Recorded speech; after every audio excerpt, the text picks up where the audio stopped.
Hello everyone, this is KCAT here bringing you a new episode of Epic 7 video. Today I'll be talking about gearing and making a full guide in terms of how to get good gears. I know there are a lot of newer players out there who are not sure how to obtain good gears and to progress into the mid to late game. So hopefully this video will help you guys in terms of gearing. First of all, I need to say that there are a lot of good gearing guides out there.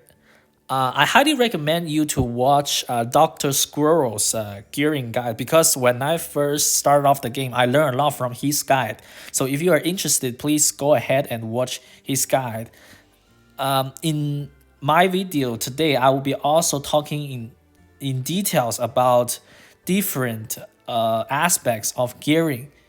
So before we actually get into the video, if you really enjoy watching my content, please make sure to click on that like button and comment in the comment section below to let me know your thoughts. And also don't forget to subscribe. That means a lot to me. Okay, with that get out of the way, let's get into today's topic, gearing. So first, I would like to talk about the purpose of gearing. There are mainly two aspects of it. First one being the end game PvE content. For example, the Abyss, right? As you can see over here, I'm only on the level 102 floor. I haven't cleared all of them. Not gonna lie, Abyss is kind of hard, so you need good gears to clear it and to obtain those juicy rewards, right? And also the Hell Ray as well. It offers a lot of rewards, so you need the decent gears to clear them. And the second aspect, probably the most exciting part about Epic 7, in my opinion, is the PvP content. The regular arena. So if you have good gears on your characters, you will be able to climb up the ladder and to receive better rewards, right? Mainly the Sky Stones. And you will be able to have a good defense in the arena as well. And also in World Arena, as you can see over here, real-time PvP. I haven't done any matches yet, but I will be doing it. This is where you bring your own characters against other players and you have fun, right? Fighting each other. So if you have better gears, obviously there are more chances of you winning. The difference between like a gold player and the legend level player is the level of qualities of the gears.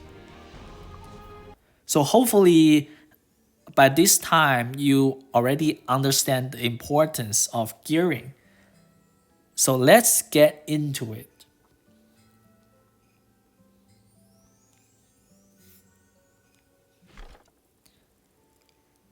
So where do you farm gears? So they are mainly in the hunts. For example, right over here. So there's the Wyvern, the Golem, the Banshee, the Asmanic, and the newest addition like Cadiz, right, hunt. They all, if you have a team that can beat, right, level 11 and above, you will have a chance to obtain gears as well as the crafting materials, as you can see over here. So what you want to do is you want to build a team to farm the level 13 floor as soon as possible because the other floors are not that energy efficient and they won't give you as much as good materials and gears. So you want to be farming the level 13 floors of those hunts. I'm taking Wyvern as an example. As you can see over here, it will give you the claws, right? This is the crafting material which you can craft gears. This is the reforged materials which allows you to bring your level 85 gears to level 90 to further enhance your gear. This is mainly for the reforged gears. I will be talking about it in later. And as you can see right over here, all these different good gears, you can obtain them by just farming the Wyvern. Yeah.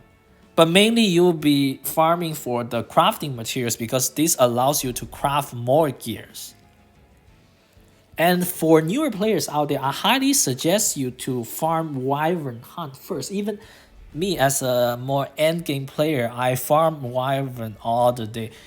And don't farm Golem. I mean, Golem is okay, but like nobody is farming Golem because as you can see, the stats over here is attack, health, and defenses. They are not very worth it. The main reason you want to be farming Wyvern is that it gives you the speed set and the critical set, right? The speed allows your character to go fast, right? In PvP or in PvE, speed is very, very important. And for critical set, it gives you bonus critical hit chance, which is a very hard stats to get. So you also want those. The hit set is also very good. Yeah. And after you have enough Wyvern gears, you might consider going into Banshee or Asthmatic Hunt. For Banshee, Destruction Lifesteal Counter is all very good set. And for Asthmatic, it's more of a PvP aspects, right? The immunity set, the immunity set is mainly for PvP, but the rage, right, is more for, you know, the one-shot team that you see on YouTube's to do heavy damage. There are three types of gears: the red, the purple, and the blue. A red gear has 4 different substats initially. For example, this one has the crit chance, crit damage, attack percent, and flat health. And each time you roll up a gear, right, you enhance the gear, plus 3, 6, 9, 12, 15. It will roll into one of the substats. A purple gear, however, only has 3 different substats. So as you can see, red gear is generally better than purple gears because it has 4, right? 1 additional subsets initially. But it's not always the case. It really depends on what substats are there. And for purple gear, you get the 4th one on the plus 12. For a blue gear, it only has 2 substats initially. So the general rule is that never roll blue gears unless you are a super early game player. So this is your very first 85, level 85 gear, and it has really good subset like attack, crit damage, like very synergized very well. You might consider rolling a blue gear, but other than that, never roll a blue gear. Just use them as fodder, or use them to extraction.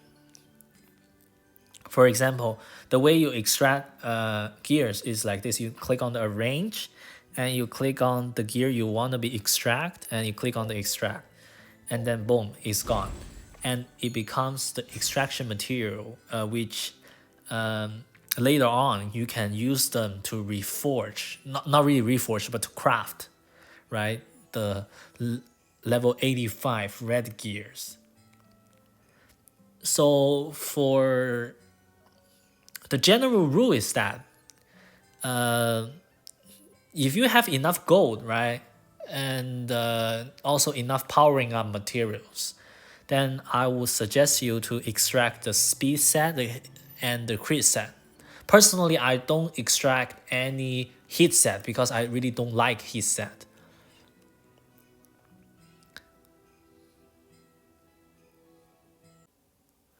Understanding role ranges. This is a chart from an online resource.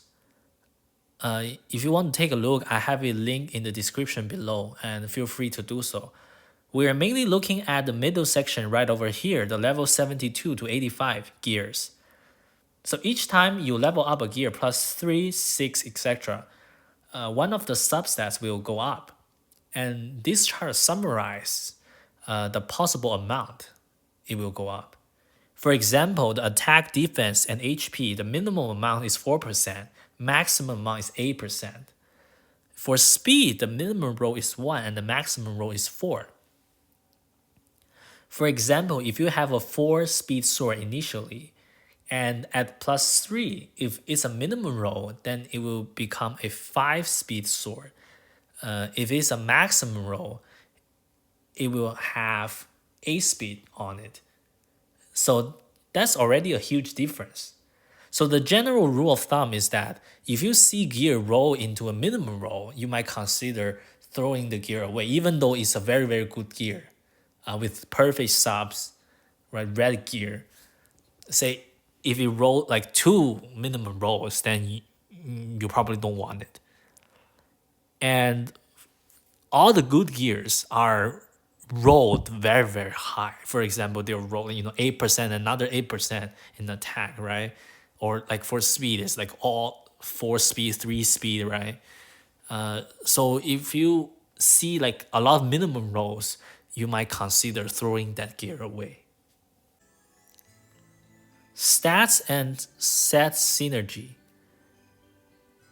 So the general rule is that you want the substats, the main stat, and the set to be synergized.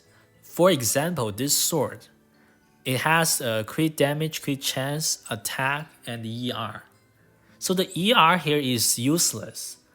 But other than that, the other three substats are very well synergized. So this sword is a good example of a good damage dealer's sword because the set bonuses is also critical hit chance. Another example is this one. This one has a very good substat synergy. Critical hit damage, speed, attack, and effectiveness perfectly synergized as a damage dealer sword. But however, the main set bonuses is effective resistance. So you might consider keeping this sword if it rolls very well, right? But other than that, it is like a very, very hard decision. You can run as a split set, but in late game you will eventually replace this type of sword. Another important thing to notice is that you can never get defense and defense percent on a sword. So every sword is like crit damage, crit chance, attack, ER, effectiveness, HP, but no defense and no defense percentage. And for chess piece, you cannot get attack or attack percentages. For example, if you click on this one, yeah, only health, speed, crit chance, effectiveness, and you can get crit damage as well, but no attack and attack percentages. For the right side gear, the necklaces, the rings, and the boots, my general rule is that if the set bonus, the main stat and the substats are synergized very well, then I will go for it. Or for rings and necklaces, if they have a speed substat, then I will roll for speed. If it doesn't go into speed, then I will just throw them away.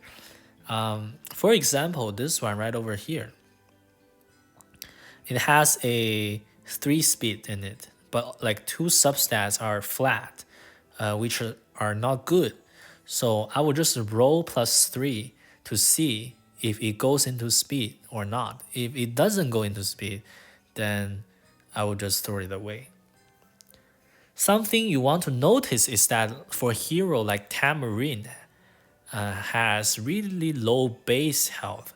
So running a flat HP ring or necklace is better actually than a percentage one.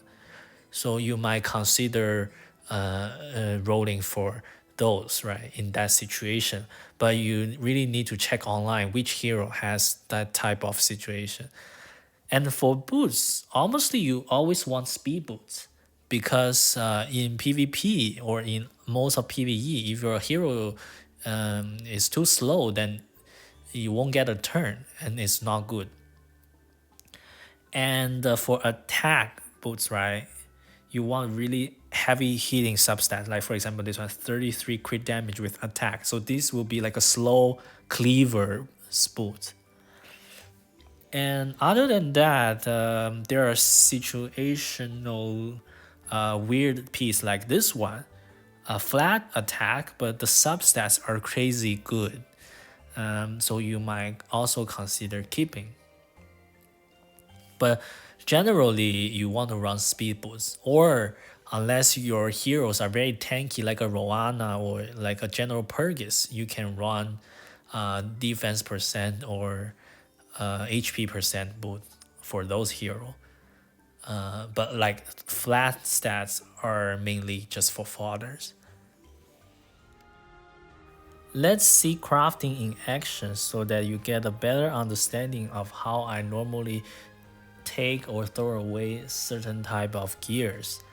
I've been farming over the weekend during the bonus event, so I accumulate 8k wyvern claws for crafting. Let's craft some swords. So first of all, what you need to do is you need to click on the 10 times crafting because it's more efficient and it won't affect the drop rate of the epic piece. Okay, let's go. So yeah, right over here I see a couple of good pieces. For example, this one, it has attack, crit chance, crit damage.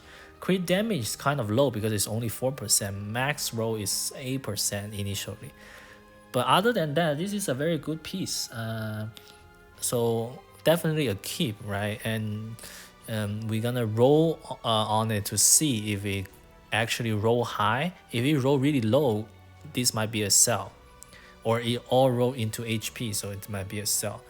And for other piece, like for example this one, it has 3 speed you can keep, and this one has 4 speeds as well.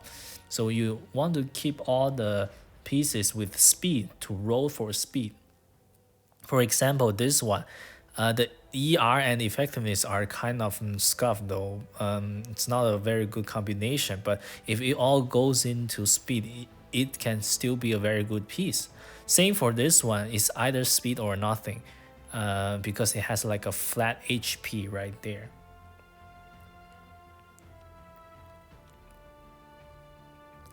And for the blue one, you either sell them or you just extract them. Personally, I only extract speed set. I don't extract like a crit set or hit set.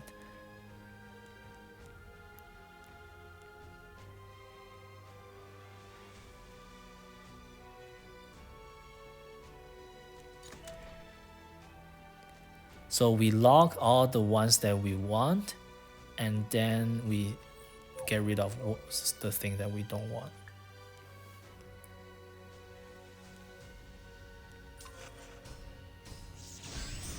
Let's continue. Okay, so for this set, not very good. So we're gonna sell those immediately. And this one is also not good because there's no speed in it. You want at least some speed in it. And maybe this one maybe is good, but the effective resistance though, right? It's not good either, not very ideal. This one can be good if it all goes into attack and critical hit damage. But still, there's a one effective resistance roll which is kind of hindering this gear.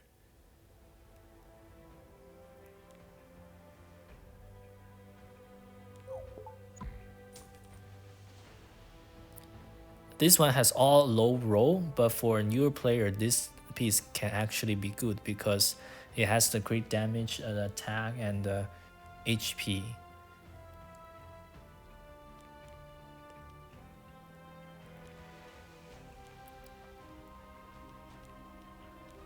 This one is a no. With all, if there's a purple and it has a flat stats on it, normally it's a sell. This one has 2 speed though. Kind of good, can be good, but no, not really.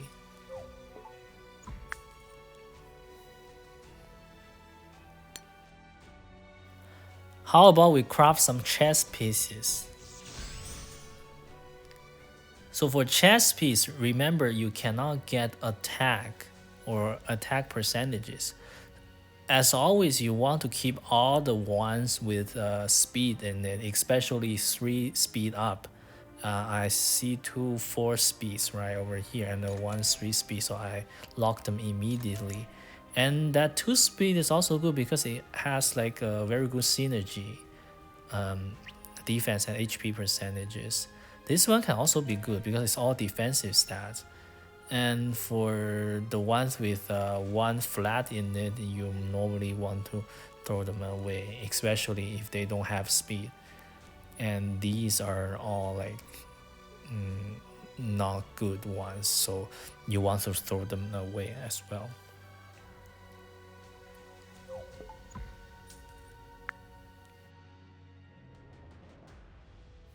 Okay, let's go for another round.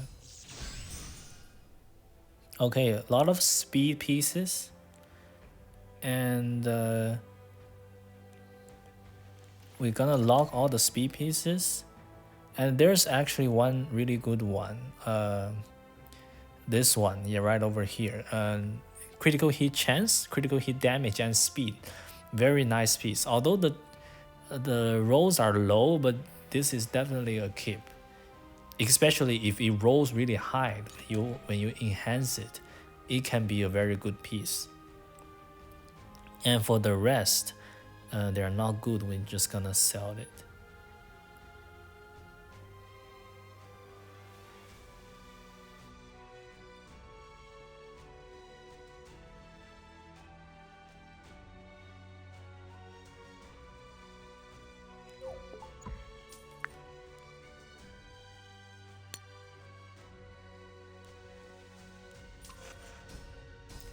For ring and necklaces, it's kind of tricky because if you get like flat stats on the main, basically it's a sell unless it has some speed in it. As you can see right over here, we didn't really get anything from this crafting because they're all flat, right? And normally I extract the speed and the crit to make sure later on I can do uh, another conversion thing, because normally those can give you better pieces. Yeah, but the general rule of thumb is you want to look at the main stats first to see if it's a percentages or if it's good and it has good synergy with the substats, then you keep. But otherwise, it's basically a convert or a sell, right? Or you can just save it for powering up as well if you don't have enough powering ups materials. And for ring, it's still the same case. We don't have anything right over here. The blue ones, basically, I normally just don't convert the heat set because I don't like the heat set effectiveness. Sorry. And yeah, there's a 4 speed there. It can roll high into a very high speed piece. And the 2 speed, yeah, but overall, not a lot of good stuff.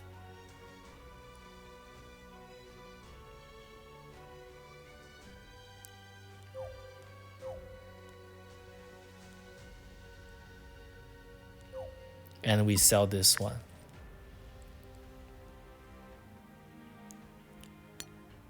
Okay, for boots is similar to the rings and necklace. You want to look at the main stats first. If it's like a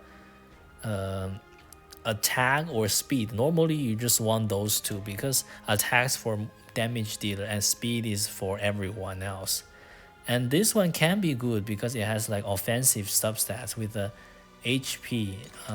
So I'm just gonna save it for now. And yeah, this one is not very good because it has a flat and the substats are not good either, so I'm gonna just sell those right off the bat.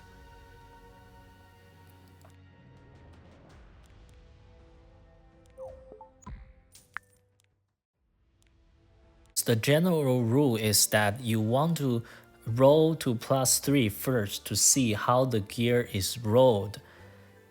If it rolls into the right substat with a decent roll, not the minimum roll, then you keep going. If it rolls into the right substats but is a minimum roll, you might still keep going, but you have to keep in mind that it's a minimum roll. And when you are at +6, if it's still another minimum roll, then you might consider just trash the gear. And also for rolling into other substats, say if it doesn't roll into the one that you want, you still need to consider the synergies between the two substats. And overall, you just want high rolls and the substat that fits into that piece of gear.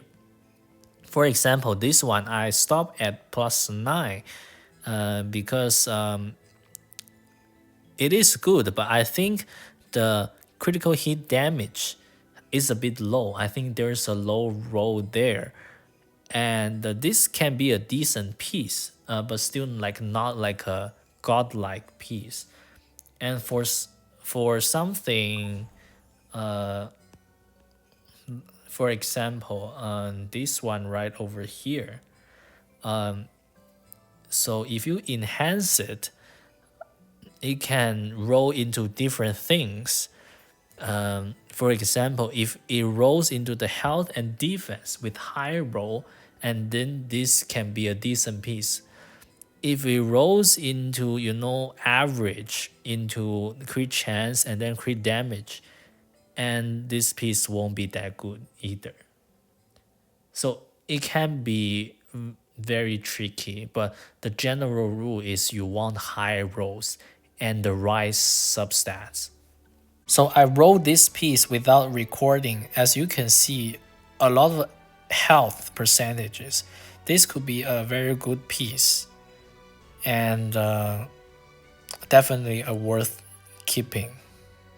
That's all the time I have you guys for today.